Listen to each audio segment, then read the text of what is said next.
সকলকে আমার আনন্দিত জয়গুরু। অনন্ত জীবন লাভ করার উপায় বাইবেলে আছে, he who has found his life will lose it, and he who loses his life for my sake will find ইট।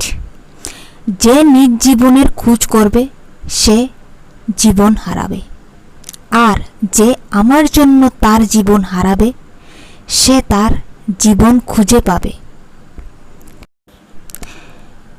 শ্রী শ্রী ঠাকুর বলেছেন, তার মানে তুমি যদি নিজের স্বার্থ দেখে দেখে চলো তাহলে জীবন হারাবে, আর যদি আমার স্বার্থ পরিপূরণে তৎপর হও তবে অনন্ত জীবন লাভ করবে।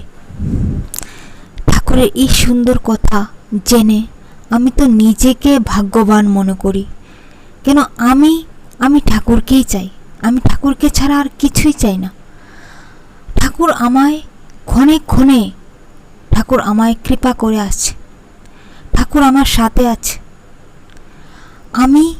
আমি ভাগ্যবান, আমি ঠাকুরের ভক্তি করি, ইষ্টকাম করি, আমি ঠাকুরকে ভালোবাসি, আমি ঠাকুর ছাড়া কিছুই চাই না। আমার কি চাওয়া পাওয়ার কিছু আর হতে পারে? সব ঠাকুরই, আমি নিজেও জানি না ঠাকুর আমার সব আমার ঠাকুর দিয়েছে। তো তোমাদেরকে বলি, তোমরা যদি ঠাকুরকে চাও নিজের স্বার্থ না চেয়ে, তো তোমরাও বলতে পারবে না কোন দিকে কোনটা হয়ে গেছে। তোমার চাওয়া পাওয়া, আর তোমার চাওয়া পাওয়া যখন পূর্ণ হয়ে যাবে তখন তুমি নিজের চাওয়া পাওয়ার জন্য ঠাকুরকে ডাকবে না, শুধু ঠাকুরকেই ডাকবে। ঠাকুর ছাড়া আর কিছুই চাইবে না। সবাইকে আমি বলি যে ঠাকুরের কথা মতো যে চলবে, ঠাকুরের আদেশ নির্দেশ যে পালন করবে, তার কোনো কিছুতেই তার কোনো কষ্ট দুঃখ হতেই পারে না। কষ্ট দুঃখ আসেই জীবনে, এটা পেরিয়ে যেতে হয়। আর যে ঠাকুরের ইষ্ট কাজ করে, ঠাকুরের কথা মতো চলে, ঠাকুরকে মাথায় রেখে চলে, তার কোনো দুঃখের দিন আসে না, আসলেও তা চলে যায়, তার ভয় নেই।